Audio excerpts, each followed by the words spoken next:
Bendiciones mis hermanos, muy buenas tardes, bueno estar acá con ustedes una vez más, un viernes de estudio. Estamos en el libro de Hechos de los Apóstoles, conocido, pero en realidad es Hechos del Espíritu Santo, sí, porque es él el que está haciendo la obra a través de la iglesia. Pero vemos el arranque, el inicio de la iglesia, ¿no?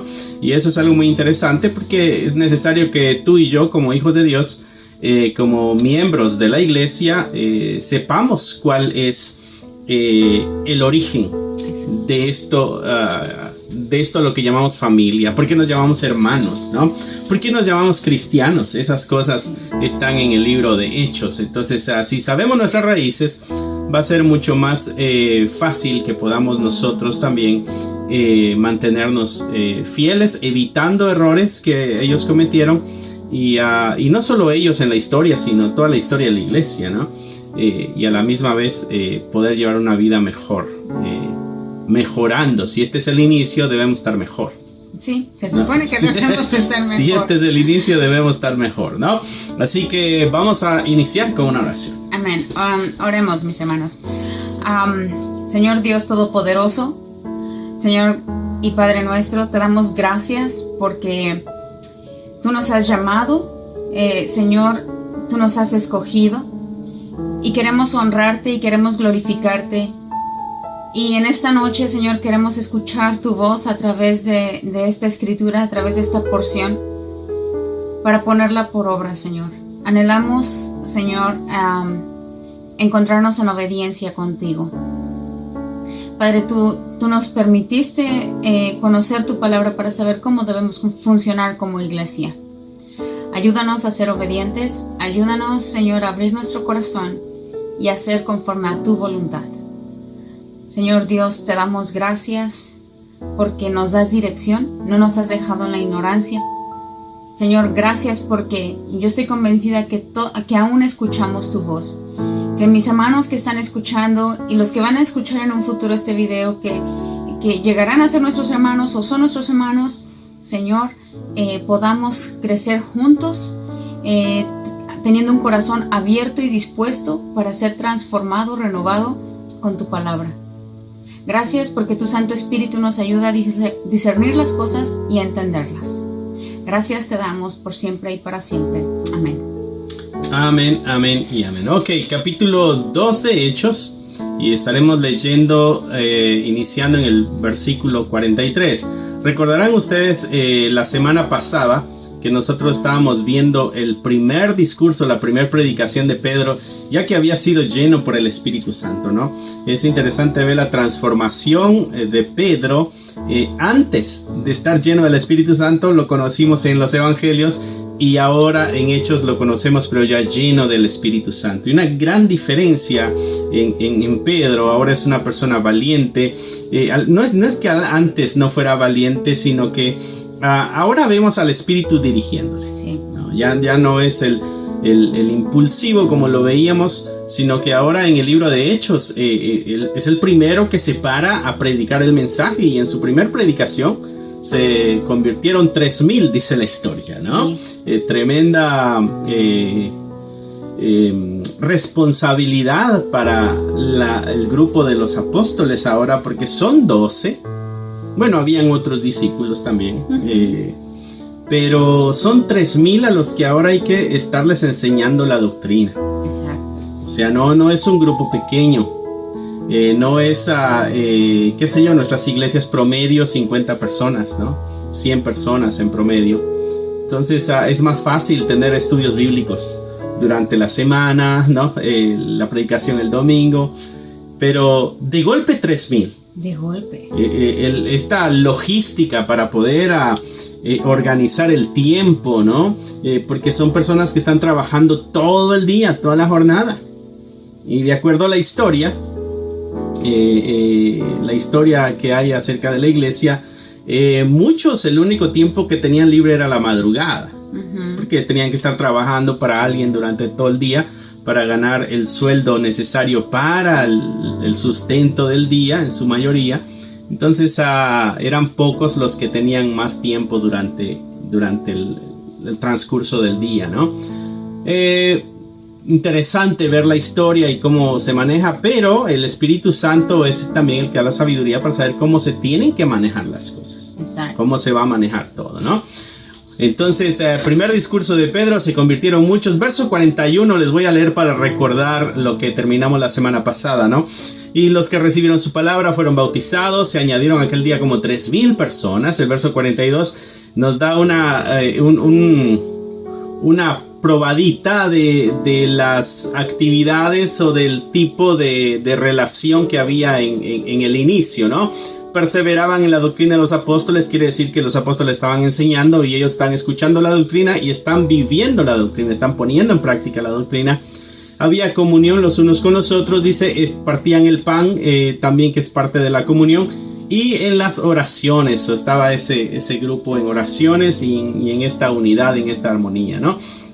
Verso 43 toca un tema similar de cómo es el inicio o cómo son la vida de los primeros cristianos, y así dice el subtítulo en mi Biblia, posiblemente lo dice también en la de ustedes, la vida de los primeros cristianos, cómo era la vida de estos nuevos discípulos que están llenos del Espíritu Santo y de los cuales nosotros tenemos que aprender el día de hoy. Sí. Porque lamentablemente, desgraciadamente, nuestra iglesia, ahora estamos hablando de formas contemporáneas de manejar la organización. Buscamos técnicas de marketing, de mercadeo, ¿no? Para poder alcanzar nuevas personas, ¿no?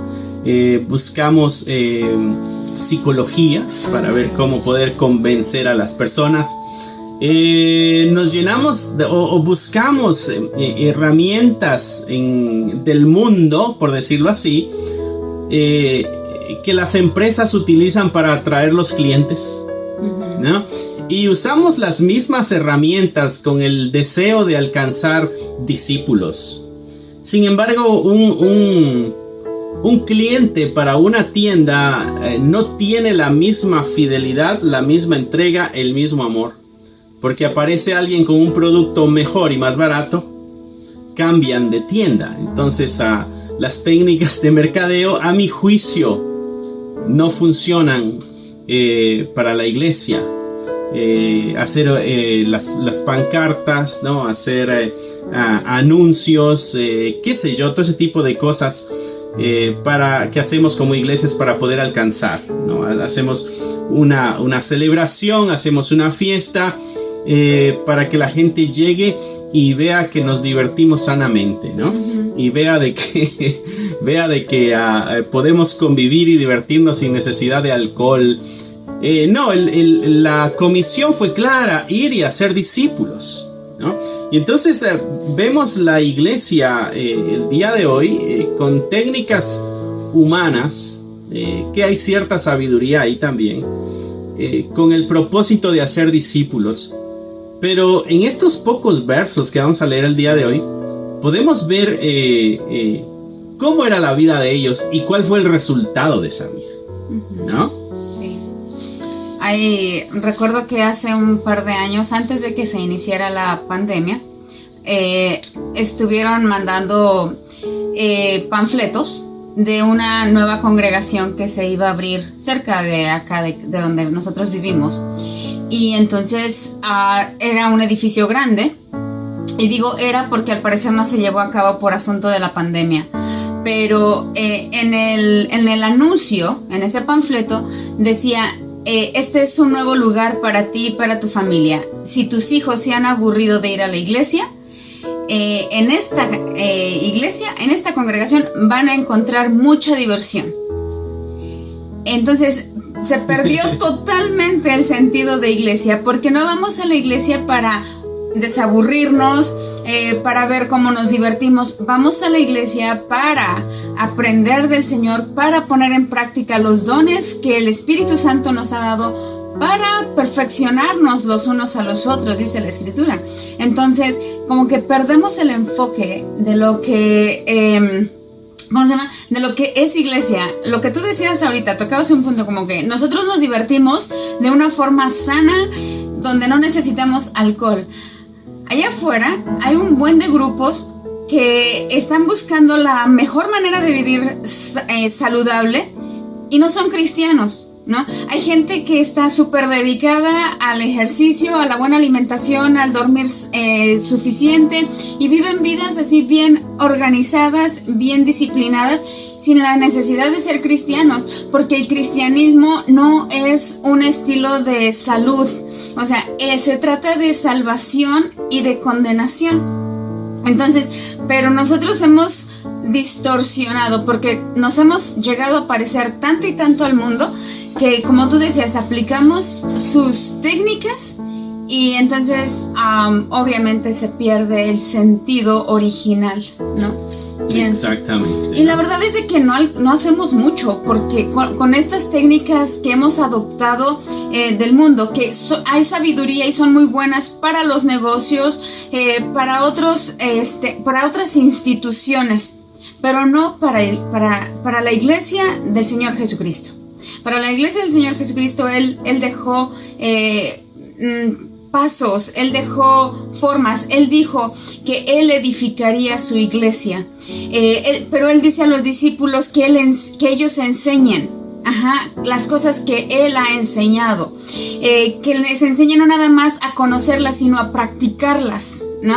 Que nos amemos los unos a los otros. Entonces el Señor Jesucristo dejó sus técnicas para que nosotros seamos iglesia y entonces Él añadiría, ¿no? Pero cuando nosotros nos desviamos, entonces perdemos el enfoque. Exactamente, ¿no? Entonces, vamos a ver lo que dicen estos versos y si es posible, o sea, espero que sea posible, que tomes nota, tomen nota, ¿no? Y medites, mi hermano, mi hermana, en estas cosas que son las que nos van a ayudar a vivir como vivieron los primeros cristianos, ¿no? Nosotros cuando leemos la escritura y vemos el amor, la entrega, la fidelidad de estas personas, añoramos muchas veces, me gustaría ser así. Bueno, lo podemos hacer, sí. Lo podemos hacer, ¿no? Mira lo que sucedió, verso 43, recuerda, Pedro predicó el mensaje del evangelio, se convirtieron como 3,000 personas. Y hay algo que sucede, de acuerdo al escritor que es Lucas, dice: sobrevino temor a toda persona y muchas maravillas y señales eran hechas por los apóstoles. ¿Qué entiendes tú cuando dice ahí, o qué crees tú que el escritor Lucas quiere comunicarle a su audiencia cuando dice sobrevino temor a toda persona? Yo creo que por lo que he leído, está hablando del mismo temor que sintió, por ejemplo, Moisés cuando escuchó la voz del Señor en la zarza ardiendo. Cuando Moisés se acerca a ver qué es lo que está pasando, por qué la zarza no se apaga, porque es normal que haya fuego, pero no es normal que dure tanto. Entonces cuando se acerca para ver qué está pasando y escucha la voz del Señor, le sobreviene un temor y ¿qué hace? Se arrodilla, ¿no? Y pone su rostro en tierra, como que porque la humanidad sabe en su conciencia que somos pecadores, ¿no? El temor es, diríamos, es el resultado de que estamos muy cerca de que la manifestación que estamos viendo, de que lo que está pasando viene de Dios, de parte de Dios. Y no vamos muy lejos. Mira lo que pasó en el 2020 acá con nosotros, quiero decir, en este país, porque no fui a todos los países, ¿no? Pero cuando veo las redes sociales en el 2020 que se inició la pandemia, la gente estaba asustada. Estábamos, ¿no? Supongo. Y entonces, pero lo que se veía en las redes sociales era: el Señor viene pronto, el Señor viene pronto, son los últimos días. Y está este asunto, y como que todos andaban buscando, la gente se llenó de ansiedad y tuvimos mucho trabajo. Una de las preguntas que la gente hacía, textos que nos llegaron a nosotros como pastores, era: ¿qué dice la Biblia de esta pandemia? ¿No? Entonces hay cierto miedo. ¿Será miedo a la muerte o miedo a qué? Yo creo, esta es mi idea, no lo dice en ningún lado, pero yo creo que todos de una forma inconsciente, consciente como sea nuestra conciencia, sabe que un día va a haber un juicio. Sabemos que un día vamos a estar delante del trono, y aunque no hayamos leído la Biblia, nos lo dijo la abuelita, nos lo dijeron en la religión popular, qué sé yo, pero todos tenemos algún día tengo que entregar cuentas, si no nos diera miedo la muerte, creo yo. La otra es, entonces, este es un asunto de Dios, por ejemplo, con lo que tú decías, ¿qué dice la Biblia? A mí nos llegaron algunos pasajes de, ¿es cierto que esta pandemia, este virus, lo dice Jeremías? Y yo así como que, pues ponte a leer Jeremías, porque para empezar no es un libro tan fácil de entender, ¿no? Entonces, pero nos sobreviene un temor.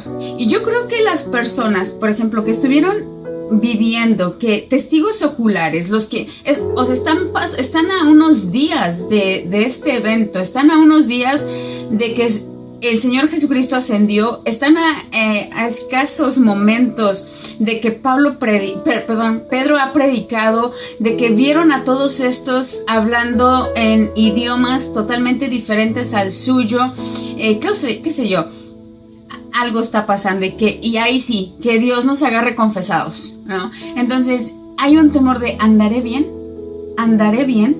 Y entonces yo creo que se refiere a ese temor, y entonces todos tienen temor. He aquí lo interesante, no todos creyeron a la predicación de Pedro. Exacto, ¿no? Había muchísimo más que 3,000 personas. Pero 3,000 personas escucharon y creyeron, ¿no? Pero en las otras estoy convencida que quedó el temor. Exactamente, ¿no? Lo que el escritor está diciendo, hubo un temor, y aquí estamos llegando a la conclusión, bueno, ¿qué tipo de temor es ese? Es el temor que produce esta conciencia que tenemos de que sabemos de que tarde o temprano tenemos que rendirle cuentas a Dios, y si están pasando estos eventos que estamos evaluando y estamos concluyendo de que vienen de Dios, entonces quiere decir de que muy pronto nos tocará rendir cuentas, y entonces nuestra conciencia nos recuerda de que no andamos bien, y entonces no vamos a rendir buenas cuentas. Entonces, interesante este temor que sobrevino a la gente. También dice el escritor, muchas maravillas y señales eran hechas por los apóstoles, ¿no? Y esa es una de las cosas que movieron y sacudieron este temor en las personas, ¿no? Pero, ¿qué entendemos cuando dice la escritura señales? ¿Qué entiendes tú por señales? Yo entiendo que está hablando de estas cosas sobrenaturales que los apóstoles hicieron. Por ejemplo, los milagros, sanaron enfermos, resucitaron muertos, qué sé yo, hicieron todo este tipo de cosas. Por ejemplo, Felipe, ¿no? Está en un lugar y el Espíritu Santo lo lleva a otro lugar, ¿no? Entonces, para predicarle al etíope. Entonces, estas señales son las mismas señales, por ejemplo, que los fariseos le pedían al Señor Jesucristo. Danos una señal del cielo. Haz un milagro. Entonces, y yo creo que estas maravillas y señales hechas por los apóstoles son esos milagros, esas cosas sobrenaturales. Cosas sobrenaturales, que ellos ¿no? seguían haciendo. Exacto. Con la misma intención, creo que como nuestro Señor Jesucristo, cuando hizo milagros, cuando hizo toda esta milagros, porque estaba mostrando algo, estaba mostrando que Él es Dios, y está sobre la muerte, y está sobre la enfermedad, y está sobre los demonios, y está sobre la naturaleza, y está sobre todo esto, ¿no? Entonces, los apóstoles, con esa misma autoridad del Espíritu Santo, mostrando que ahora son ellos los que Dios ha permitido que sean los enviados para formar organizar la iglesia. Exacto, ¿no? Y cuando dice señales, por ejemplo, es el término que usa Juan en su evangelio. La intención de esa palabra pudiéramos decir que es como evidencias de que hay un poder divino aquí, ¿no? Evidencias de que esto no es de poder humano. Este es testimonio de que esto es de Dios, ¿no? Entonces, esta iglesia está apenas iniciando. Esta iglesia apenas está empezando. Y entonces el Señor les ha dado a través del Espíritu Santo el poder de hacer milagros, cosas sobrenaturales. ¿Por qué? Porque esas cosas sobrenaturales son las que respaldan el mensaje que ellos están llevando. Cuando sucedió esto sobrenatural del Espíritu Santo llenando a muchas personas, la gente se preguntó qué quiere decir esto. Esto viene de Dios, pero ¿qué es lo que quiere decir? ¿No? Y entonces Pedro se para y predica, y entonces ya que ellos escucharon la predicación, entonces le preguntan a Pedro, ¿y qué haremos entonces? Porque somos pecadores. Y Pedro les dice que tienen que arrepentirse, y así es como se convirtieron como 3,000 personas esa ocasión, ¿no? Entonces vemos este patrón. Vemos un acto sobrenatural que evidentemente viene de Dios, la gente llenándose de temor y de preguntas, y entonces en este caso fue Pedro el que anunció qué significaba todo esto y qué es lo que nos corresponde hacer. Viene la predicación, ¿no? Entonces vemos un acto sobrenatural que es como el gancho para que creas lo que viene, que es la palabra de Dios. Y ese patrón lo vemos repetido en el libro de Hechos. Muchas veces hay un milagro y la gente se pregunta, se acerca, ellos predican y muchos creen, ¿no? Igual otros van a negar. ¿Por qué ya no sucede en el día de hoy tantos milagros? Bueno, es que ahora ya tenemos más que suficientes evidencias para creer en un Dios. Y tenemos más que suficiente para creer en el Cristo histórico, y que no solo murió, sino que también resucitó, ¿no? Sí. Entonces tenemos evidencias suficientes para nosotros acercarnos y depositar nuestra fe en Jesucristo. Ellos están iniciando, este es un bebé, la iglesia, y necesita de todo ese poder. Por eso el día de hoy ya no vemos todos estos milagros, ¿no? De que el ciego de nacimiento ahora ve. Alguien murió 5 o 6 días después, resucita, ¿no? Escuchamos muchos farsantes por la televisión y por la internet, ¿no? Pero ellos tenían evidencia de que realmente estaba cojo, de que realmente estaba ciego, de que realmente se había muerto, ¿no? El caso de Lázaro ya está enterrado, metido en la cueva. Entonces, esas cosas ya no las vemos el día de hoy, ¿no? ¿Por qué? Porque la iglesia ya se formó, ya está organizada, ya hasta nos dividimos por diferentes denominaciones, ¿no? Ya hasta hemos cruzado la línea, pero vemos de que esas cosas, una de las razones por las cuales esas cosas ya no las vemos es por eso mismo, porque esto era en este momento que la iglesia está empezando.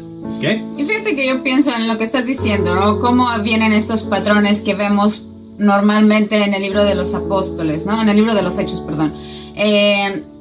Un milagro, un asombro y una predicación y muchos convertidos, o algunos convertidos, ¿no? Fíjate que en esa pregunta de por qué ya no pasa, y es que yo pienso que necesitamos madurar. Porque yo creo que el que va madurando, no necesita ya de esas cosas, de ese gancho. Pienso que en algún momento todos tenemos ese mismo patrón, ¿no? Por ejemplo, ahorita que tú mencionabas eso, yo recordaba el momento en que empecé a acercarme a la escritura y a creer en el Señor. Y fue porque me di cuenta que el Señor escuchaba las oraciones y que respondía. Y a mí me respondió así de una forma inmediata, 2, 3 peticiones al inicio, y después dije, ¿por qué ya no? Entonces, ¿por qué ya no me respondes así? Entonces, pero entendí que era un momento de, si te estoy escuchando, si soy real, entonces ¿avanzamos o no avanzamos, no? Y entonces llega un momento en que uno tiene que madurar y ya, porque estos son, como tú decías, pasos iniciales donde nos ayudan a arrancar. A lo mejor a alguien el Señor le trajo paz en el momento en que empezó a conocer del Señor. A lo mejor el Señor le trajo un momento de, no quiero decir de ese momento de sanidad, así como que se fue la enfermedad, pero hubo un rayo de esperanza, qué sé yo, donde ya veíamos todo perdido. Pero debe llegar un momento donde sigamos avanzando, ¿no? Como persona, como individuales, pero también como iglesia. donde ya no necesitemos esa inyección de emoción para mantenernos, ¿no? Y algo interesante al final del verso 43 dice que las señales eran hechas por los apóstoles, ¿no? Estamos hablando de la era apostólica. Sí. Verso 44 dice, todos los que habían creído estaban juntos. ¿Qué habla de eso en cuanto al nuevo discípulo, ¿no? Está hablando de unidad. Sí. De estar en esta relación, en esta armonía. Estaban juntos los que habían creído. Hay algo que les une, ¿no? Sí. Y es esta fe. Nuestra fe, mis hermanos, nos tiene que unir, no nos tiene que dividir, nos tiene que unir. Otra cosa que dice el verso 44, dice, tenían en común todas las cosas. Sí. ¿Qué ves ahí? Desapego a lo material. Okay. Generosidad. Okay. Cero egoísmo. Cero egoísmo, sí. Porque la generosidad es contraria al egoísmo. Entonces, lo que dice Pablo en su carta a los Gálatas, sobre llevar las cargas los unos de los otros.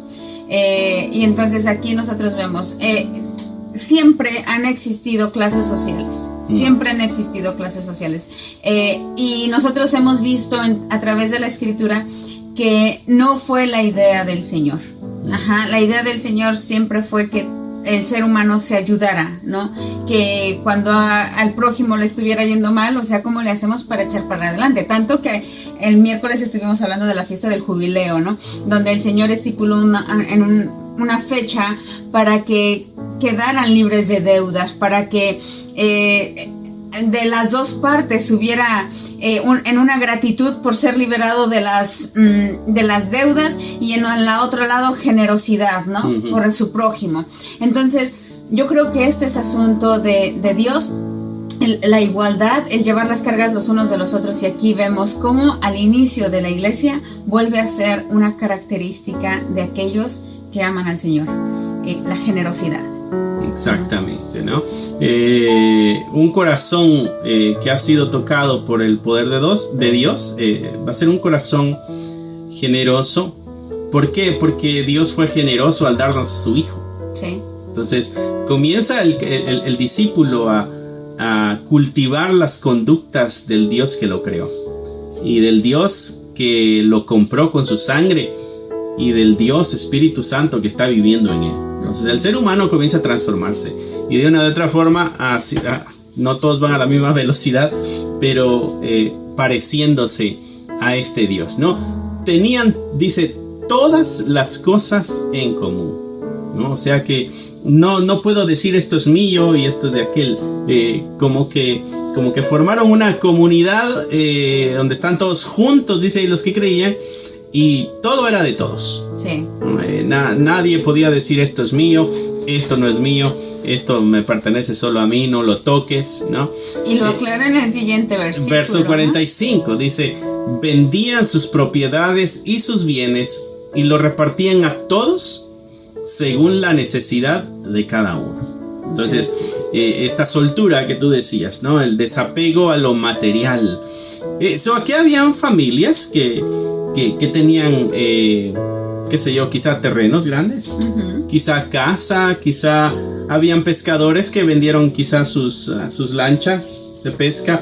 O qué tal si eran las cosas que tenían en común, donde, hey, vamos a ir a pescar para que cenemos. Sí.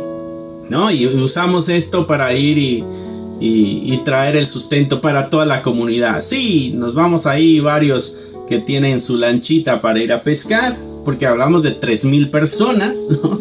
Seguramente hay gente que tiene, bueno, están en Jerusalén, ¿verdad? La mayoría de estas personas, quizá algunas viajaron, pero vamos a poder utilizar utilizar sus herramientas, recursos, para beneficio de toda la comunidad. ¿Quién les pidió eso? ¿Dónde está eso en la ley de Dios? ¿Dónde está eso en las instrucciones de Jesucristo? ¿Dónde está eso en las instrucciones de los apóstoles? Yo creo que cuando dice el Señor en Mateo 8:28, cuando dice enséñenles, vayan y hagan discípulos enseñándoles las cosas que yo les he enseñado y que las guarden.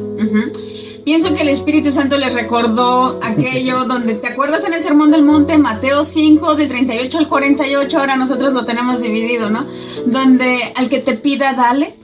Al que quiera tomar de ti prestado, no se lo rehuses. Si te dicen que camines 1 milla, ve 2. Esas enseñanzas de nuestro Señor Jesucristo las vemos ahora obrando activas en la iglesia por el Espíritu Santo, porque el Espíritu Santo está recordándoles cómo debe de funcionar la iglesia, todo lo que el Señor Jesucristo les enseñó. Pero cuando les enseñó nuestro Señor Jesucristo, no fue nada más de toma nota, sino es un escucha y mira, porque el Señor decía y hacía, ¿no? Y yo creo que esto es lo que viene. Y es que también pienso en esto, a lo mejor estoy hablando mucho y perdón. Posiblemente, pero también. Es que imagínate que Pedro, cuando niega al Señor Jesucristo, le dicen, no, tú eres de ellos porque hablas como ellos, ¿no? O sea, se han juntado tanto que empiezan a practicar, a parecerse. Entonces ahora son estos 120 aproximadamente los que estaban reunidos, en los que cayó el fuego en forma de lenguas. Dice que estaban reunidos como 120 cuando esto pasó. Entonces, estos tienen un estilo de vida ya diferente. Y obviamente lo están practicando, pero entiendo, por el Espíritu Santo. Por el Espíritu Santo, ¿no? Y entonces, ¿cómo es necesario poder imitar a los hermanos que van avanzados en su estilo de vida, ¿no? Porque yo digo, como tú dices, ¿quién les enseñó? ¿Quién les dijo hoy tienes que vender? Sino yo creo que simplemente vieron lo que el Espíritu Santo había hecho en estos discípulos.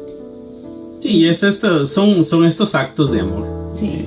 Que no necesitan instrucción clara, ¿no? Son actos de amor que el Señor, que el Espíritu Santo produce, ¿no?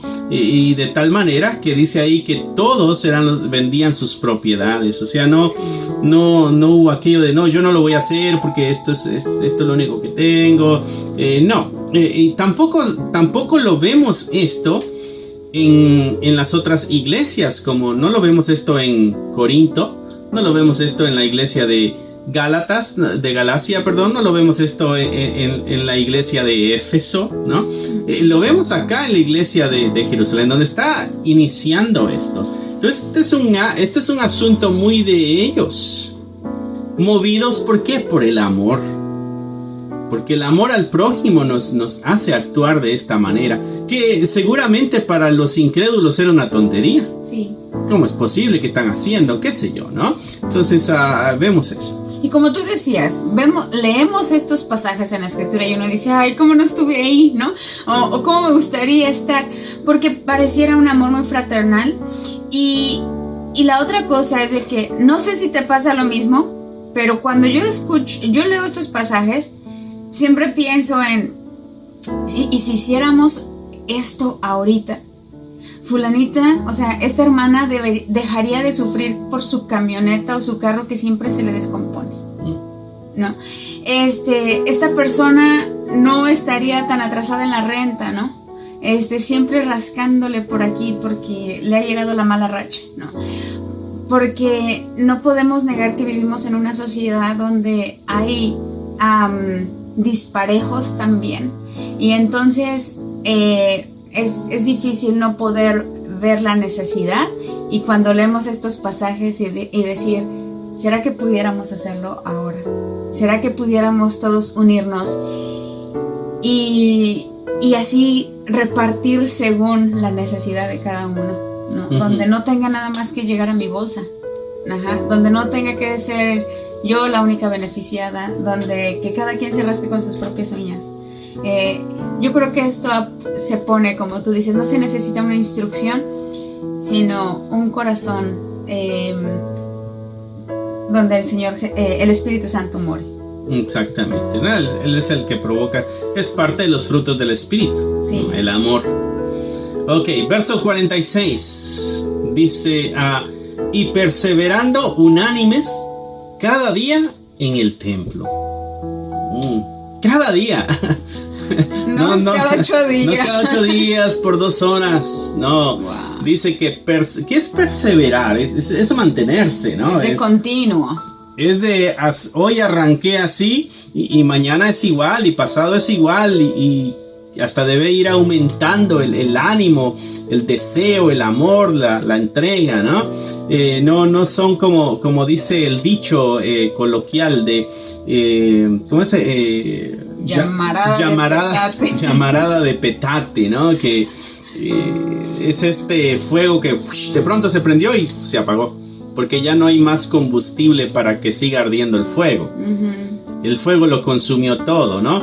Ese dicho lo que quiere decir es de que de pronto entramos con una emoción o vamos con todas las ganas, pero a la primera nos rendimos y nos vamos. Se nos baja el entusiasmo, se nos baja el deseo, nos sentimos desanimados. Esas cosas, mis hermanos, yo sé que es muy común y yo sé que algunos me van a decir, es que usted no entiende porque usted no pasa por depresiones, usted no entiende porque usted no pasa por ansiedad. ¿Cómo sabes tú que no paso yo por esas cosas, no? Pero la otra cosa es de que si nuestro corazón, si nuestra vida está en la mano del Señor, ¿no?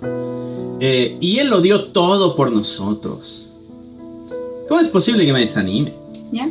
Quizá peco al decir esto, pero no creo que debe haber cabida.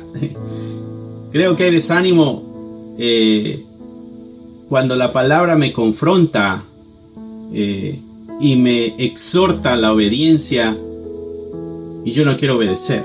Yeah. Creo que ahí es donde a veces está esta pelea.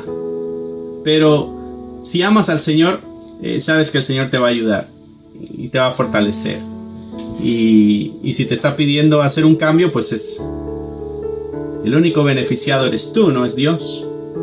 No le estamos haciendo un favor a Dios cuando le obedecemos. Al contrario, nos estamos aprovechando de la oportunidad de poder ser parte de lo que Él quiere que se haga y en obediencia lo estamos haciendo, ¿no? Pero esa no lo tomes en serio, esa es solo mi opinión. Te apoyo. Te apoyo, okay. Porque entiendo cuando dices la depresión, ¿no? Tú sabes, pasé por depresión. Tú pasaste por depresión. Tú pasaste por momentos que en tu vida los viste difíciles de digerir. Uh-huh. Y quisiste tomar algunas acciones en tu poder humano, ¿no? Y llegaste a este punto de que tú dices depresión, ¿no? Depresión es esto cuando no quieres bañarte, no quieres salir de tu cuarto, la vida ya no le hayas sentido, ya no tiene gracia. No sé si me estoy equivocando. No hay dirección. No hay dirección. No hay, o sea, es que no hay metas, futuro. No hay metas. No vemos un futuro. No se ve para adelante. Okay. Pero tú saliste de tu depresión con una teoría. Uh-huh. Y es una teoría que muchos que han estado en depresión están de acuerdo. Sí. ¿Cuál es tu teoría en el asunto de depresión? Sí, yo le comentaba esto a una hermana, ella es psicóloga, una persona muy preparada. Yo le comentaba esto. Mi esposa, cuando pasó por depresión, le decía, salió con esta teoría. Y ella decía, sí. Dice, eso es lo que pasa cuando pasamos por situaciones difíciles. Dice, descubrimos una verdad y entonces es lo que enseñamos. Sí, yo creo que yo estaba viciada de ego. Yo tenía ego. Y este ego es este super amor propio de por qué las cosas no se hacen bien. Y hacerse bien es como yo digo. O sea, hacerse bien es como hacerlo como tú decías. Ajá. Cuando la vida no va como tú crees que debe ir, entonces está yendo mal. Está yendo mal. O sea, no se supone que tiene que ser así. O sea, se supone que después de A venga B y después de B venga C. Y si no está yendo así, o sea, la gente está mal, ¿no? Y entonces es una frustración constante porque y es un enojo porque la vida no es Estás peleando con la vida. Vertical ni horizontal. Estás peleando con la vida. Estoy peleando con el que, imagínate que este es Dios. Ok. Dios tiene, o sea, no te lo imagines, esto es la realidad. Dios tiene el principio y el fin. De nuestros días. Y de toda la creación y de todo el universo. Uh-huh. Y aunque a veces nosotros pensemos que el camino se tuerce, ok, es verdad, Dios no quiere que nos vayamos por acá, Dios quisiera que nos fuéramos por acá, pero en su infinita sabiduría, aun cuando tú te vas para allá, el Señor sigue teniendo su plan perfecto. ¿Cómo le hace? No lo sé. Por eso es Dios. Uh-huh. Y entonces yo quiero obligar a la gente, bueno, antes, cuando estaba en ese estado anímico, yo quería obligar a la gente a que caminara por donde se supone tenemos que caminar. ¿Pero qué crees? Yo no caminaba por ahí tampoco.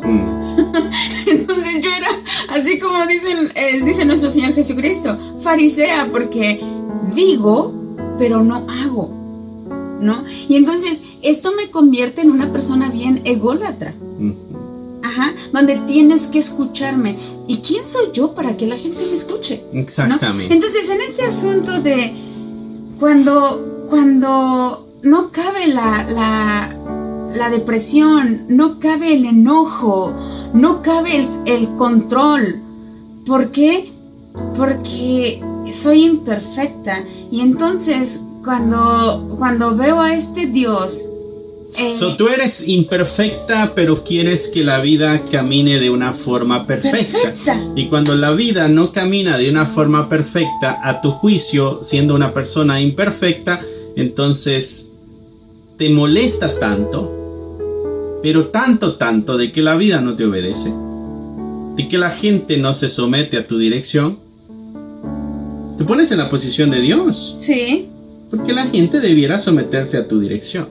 Entonces, pensando en esto, ¿no? Lo que tú dices, este ego sobreelevado, esa fue la teoría de mi esposa al salir de la depresión. La vida no iba como yo quería y la vida debía de ir como yo quería. ¿Sabes a quién me parecía? A Jonás. Jonás, ¿no? Cuando Dios le dice, vete a Nínive, y él dice, no, yo voy a ir para otro lado. Yo no me atrevía a ver que Dios me dio la oportunidad de ser salva, aunque no lo merezco. Yo pasé por abuso sexual y yo entonces pensaba que yo merezco lo mejor de lo mejor porque mira cómo sufrí. Ajá, y pobrecita de mí. Entonces, pero no es cierto, yo también hice mis cosas. Algunas pistas aquí, ¿no? Si yo me molesto porque no recibo lo que yo creo que me merezco, ahí es una alarma. Uh-huh. Ahí es una luz roja. Sí. Si tú crees, mi hermano o mi hermana, de que tienes que recibir algo, pero no lo recibes, si tú crees que te lo mereces, si tú crees que te lo has ganado, uh-huh, esa es una luz roja.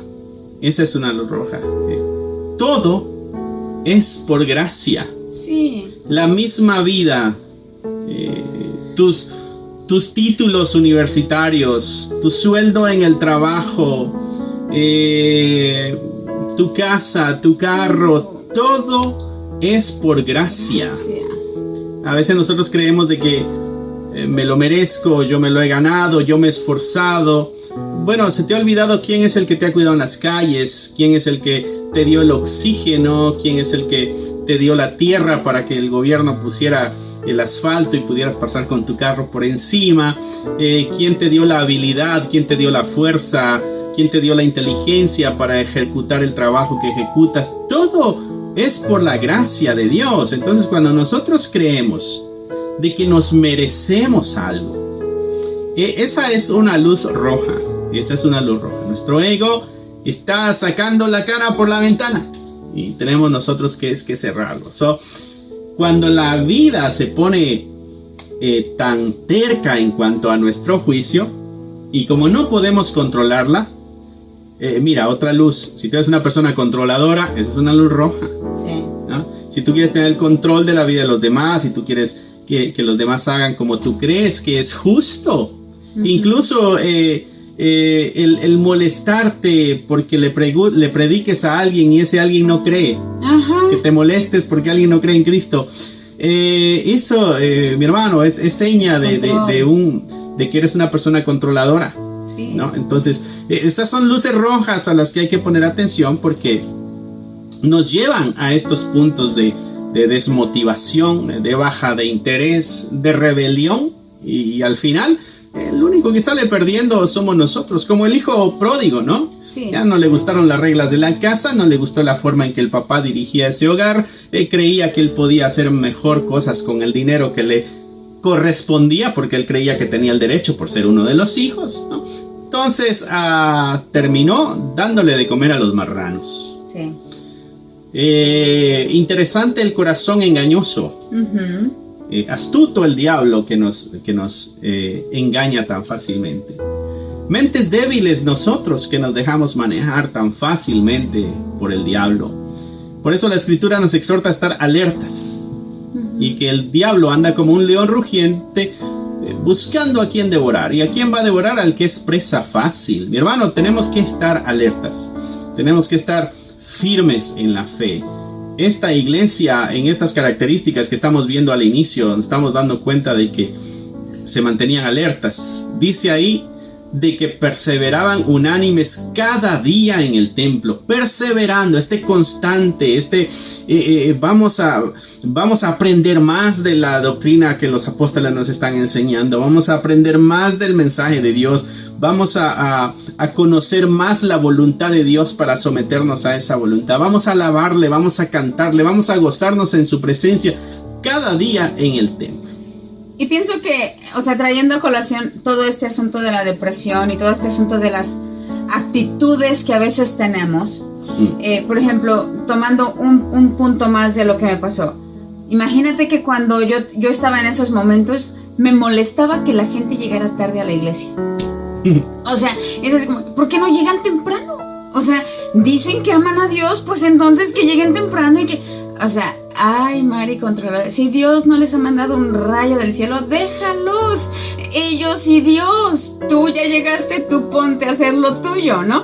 Entonces, y pienso que todo esto es bien importante porque cuando nosotros tenemos esas actitudes enfermizas, y no quiero llamarle enfermizas, me retracto, esas actitudes diabólicas, porque vienen del diablo. Estoy convencida de eso, porque el diablo vino a matar, a robar y a destruir. Lo dijo el Señor, no lo dije yo. Y entonces, cuando veo esas actitudes, es difícil perseverar unánimes. Sí. Es difícil, es dificilísimo. Se vuelve un dolor. Sí, porque si me molesta que fulanito menganito llegue tarde, que fulanito mengadinito no mueva un dedo para ayudar, que no apoye como nos gustaría que apoyara. Si esas cosas nos molestan, es difícil, como tú dices, perseverar unánimes. Es difícil tener todas las cosas en común. Oh, sí. Tú no, porque tú no te esfuerzas. Lo siento, esto es para puro esforzado. Puro esforzado, exacto, ¿no? Mucho menos vendería mis propiedades para a este zángano. ¿Qué? No, hombre. No se lo ha ganado, no se lo merece. Yo he sudado por esto. Repartían todo según la necesidad de cada uno. No, yo no le... Si está en necesidad es porque trabajo y oportunidades hay. ¿No? Entonces, interesante corazón de esta iglesia que está empezando. Pero están siendo dirigidos y están siendo llenos por el Espíritu de Dios. La gran diferencia, llenos por el Espíritu de Dios. Y eso los empuja a perseverar, a mantener. Esto no fue un acto de una vez, esto es siempre, perseverando, unánimes, cada día en el templo, y partían el pan en las casas. Quiere decir de que la celebración no era solo en el templo, sino que en las casas seguían. El partimiento del pan es lo que ahora conocemos nosotros como la Santa Cena. O sea, este momento que es sagrado hasta cierto punto, donde nos unimos y creemos que somos un cuerpo y que estamos unidos a Cristo y que somos el cuerpo de Cristo, donde Él es la cabeza, y donde recordamos que su sangre fue derramada para limpiarnos de nuestros pecados, pero a la misma vez también fue derramada para sellarnos, y que somos puestos en un pacto nuevo. Todo eso es lo que conlleva el partimiento del pan, ¿no? Por eso Pablo allá en 1 Corintios capítulo 11 muestra su molestia a los que no están haciendo las cosas bien, pero vemos eso, ¿no? Y dice, y comían con alegría y sencillez de corazón. Sí. Hay un corazón humilde, sencillo y gozoso. Están comiendo con alegría. No, mira, fulanito ya se sirvió el cuarto plato. No, deja. Habemos algunos que nos vamos a servir más pollo frito que otros. Danos la oportunidad de llenarnos mientras nos podemos llenar, ¿no? Pero vemos las actitudes. Estas cosas, la vida de los primeros cristianos. Sí. Verso 47, ¿qué más hacía? Alabando a Dios y teniendo favor con todo el pueblo. Ok, alabando a Dios. O sea, es una muestra de gozo, de alegría. Sí, y entendiendo la alabanza a Dios como no solo cantar. Porque están cantando, pero también están orando, pero también están compartiendo, pero también están... Toda esta es una vida de adoración. Todo eso, esta es una vida de adoración, porque todo lo que hacemos, cuando trabajamos bien, alabamos a Dios, cuando somos puntuales en nuestro trabajo, cuando somos generosos, cuando no tomamos, total, el jefe ni se va a dar cuenta y en esta fábrica se echa a perder mucho, entonces no importa si me llevo un poquito. No, o sea, esas cosas no alaban a Dios, pero cuando nosotros andamos rectamente, de acuerdo a la voluntad de Dios, alabamos a Dios. Exactamente, ¿no? Entonces, esta comunidad alabando a Dios y teniendo favor con todo el pueblo. No nada más con los cristianos, no nada más con los que vienen a mi iglesia, es con todo el pueblo. Y aquí es cuando yo digo, cuando llegue una persona a tu congregación el día de la celebración, el día que estás en la comida, y vuelve a llegar justamente el otro día deja que llegue, porque hay personas que llegan es que nada más viene a comer, pero no viene los domingos. Está bien, llegó hoy, ¿no? Y hay que gozarnos. Tengamos favor con todo el pueblo, ¿no? Y tener favor con todo el pueblo es de que el pueblo mismo está feliz de que esta comunidad de cristianos estén ahí. ¿Por qué? Porque es una comunidad que está siendo de beneficio. Este grupo de cristianos está siendo de beneficio a toda la comunidad, ¿no? Entonces, hay un recíproco aquí entre el pueblo y la comunidad de fe, ¿no? Teniendo favor con todo el pueblo.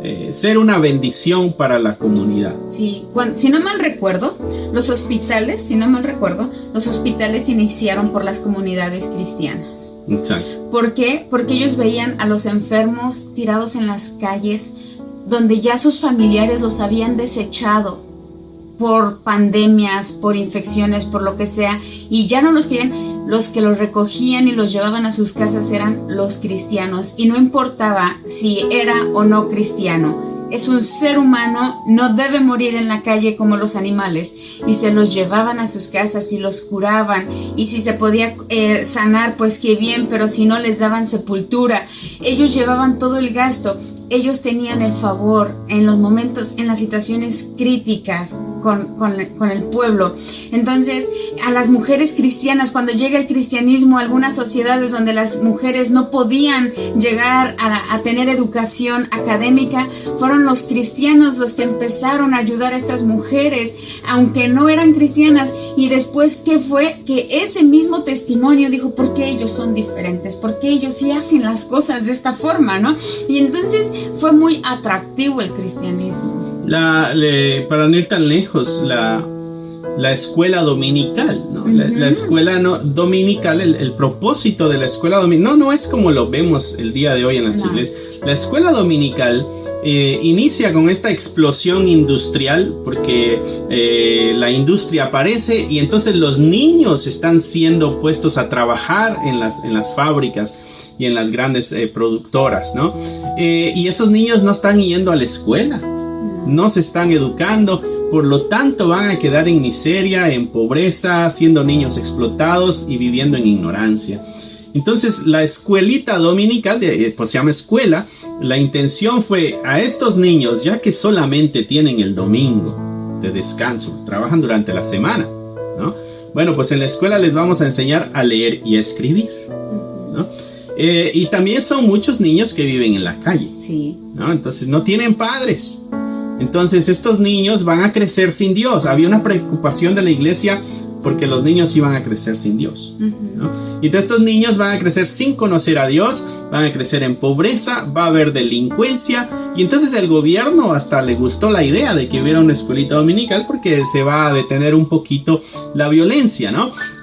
Algunos se molestaron porque dijeron van a educarse y entonces cuando sean grandes se van a rebelar contra las grandes corporaciones, ¿no? Y había de los dos lados. Bueno, el asunto es de que la iglesia vino y le enseñó a leer y a escribir a todos los niños de la calle, niños que estaban trabajando. ¿Para qué? Para que supieran leer. El libro de texto que se usaba era la Biblia, entonces ya de paso aprendían la Biblia, ¿no?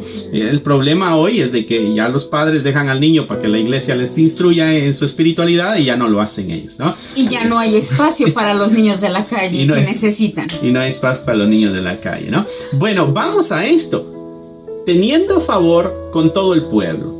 La iglesia, de una o de otra forma, tenemos que buscar maneras para impactar nuestras comunidades, ¿no? Esta iglesia estaba haciendo eso. Mira, esta iglesia, así recapitulando, se llenó de temor de Dios, ¿no? Por las señales y maravillas que hacían los apóstoles, ¿no? Pero todos los que habían creído estaban juntos. Tenían todas las cosas en común, era de todos, todo lo que había ahí era de todos. Es más, vendieron las propiedades y con ese dinero repartían lo necesario a todos para que ninguno tuviera necesidad. Todos estaban parejos, ahí ya no había rico y pobre, todos estamos iguales, todos tenemos en común todo y todos son suplidas nuestras necesidades, ¿no? Y perseveraban unánimes en el templo, o sea, vemos su vida también de ir a un lugar para adorar, para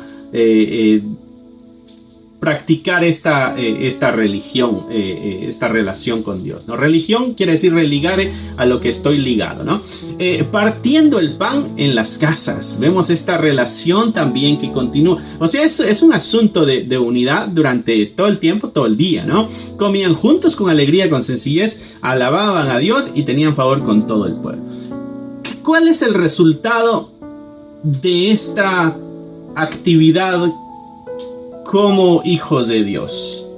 Y el Señor dice ahí, estoy leyendo el final del 47, y el Señor añadía cada día a la iglesia los que habían de ser salvos. Entonces vemos ahí la actividad de Dios a través de que sus vidas comunes, y esto me acuerda lo que estábamos tocando el miércoles cuando hablábamos acerca del gozo. Y una de las lecturas que nosotros hacíamos, estoy parafraseando aquí porque no recuerdo exactamente las palabras, pero quieres enterarte, ve a ver el video del miércoles, el tema fue el gozo, una de las disciplinas espirituales. Bueno, el asunto es de que teníamos una sección de un libro que se llama Alabanza a las Disciplinas, y esta sección decía que cuando Dios impacta las vidas comunes de la gente, cuando nosotros dejamos que Dios venga y se meta en nuestra vida rutinaria, en nuestra vida común, en lo que hacemos el día a día, ese impacto va a producir algo. Eso va a traer cambio y transformación. Entonces esta transformación va a producir el gozo. Ahí parafraseando lo que estábamos hablando el miércoles.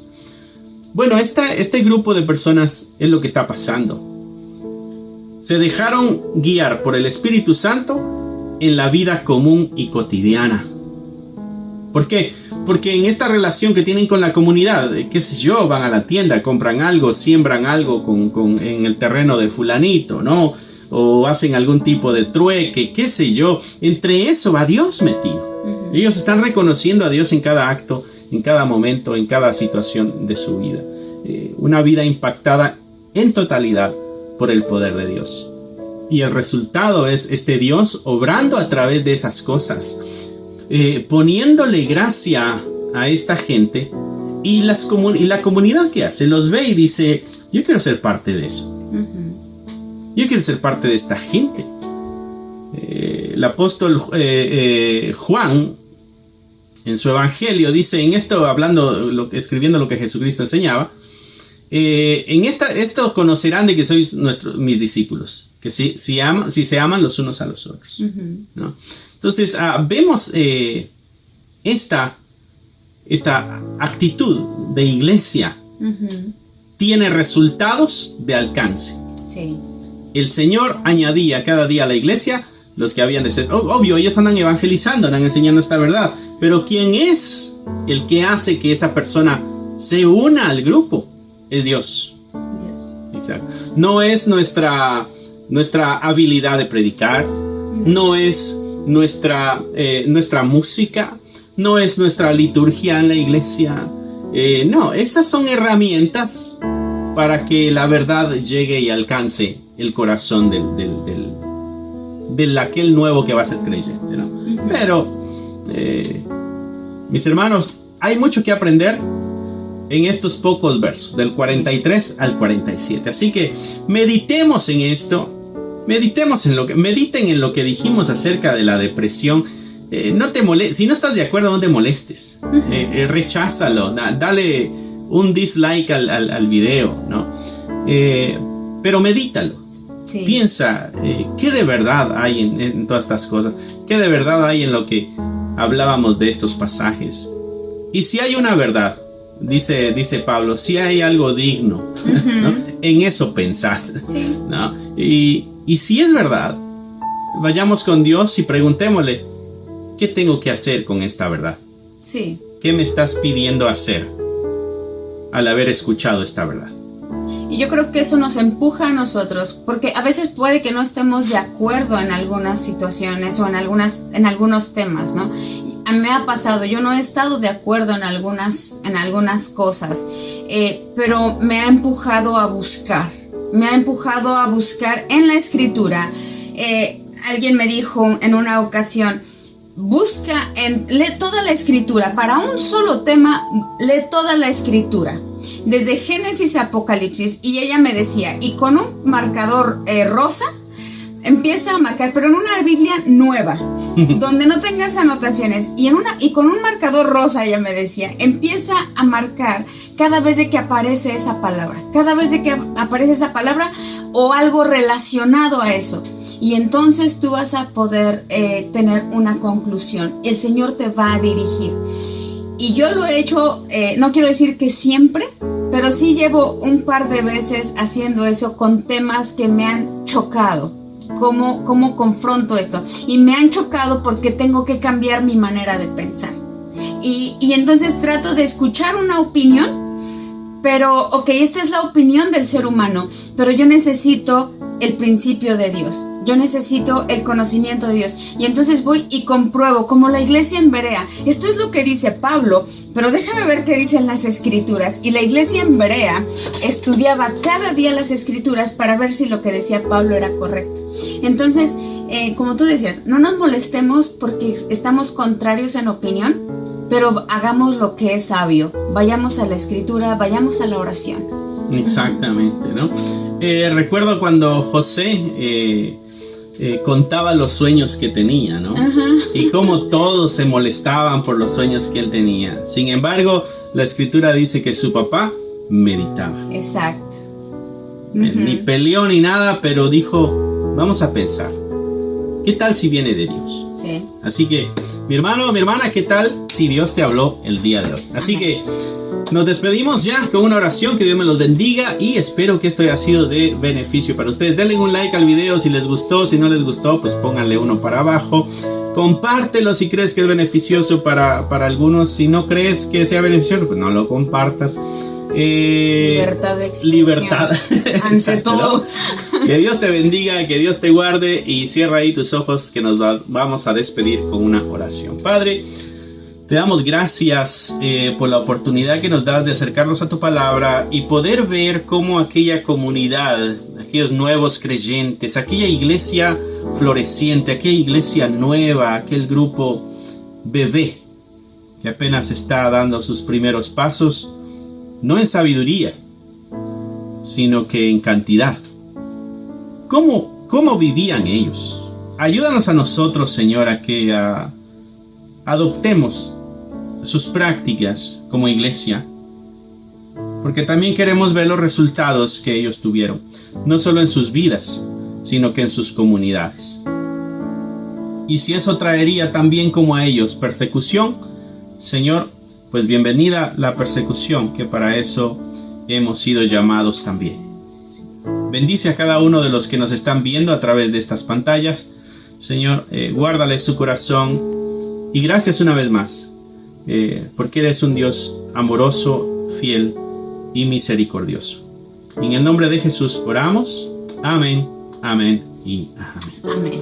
Dios te bendiga, que Dios te guarde y nos estaremos viendo pronto. Amén. Bye. Bendiciones. Que Dios te bendiga, mi hermano. Gracias por haber escuchado la palabra de Dios. Es un gusto para nosotros saber de que este mensaje está alcanzando muchas vidas. Nuestro deseo es de que tú crezcas al igual que nosotros vamos avanzando en el conocimiento de la palabra de Dios. Si a ti te gustaría ser parte de este ministerio y ayudarnos de una forma económica, aquí abajo hay un link que te dirigirá a la página de PayPal y tú podrás hacer ahí tus donaciones si es que así lo quieres, si es que así el Señor ha puesto en tu corazón. Otra forma en que tú nos puedes ayudar también es a través de tus oraciones. Necesitamos de tus oraciones. Somos la Iglesia de Cristo y la Iglesia de Cristo siempre está bajo ataque. Necesitamos de tus oraciones. Así que gracias una vez más. Es un gusto poder saber de que somos útiles para tu vida espiritual en este caso. Bendiciones y esperamos en Dios vernos pronto. Bye.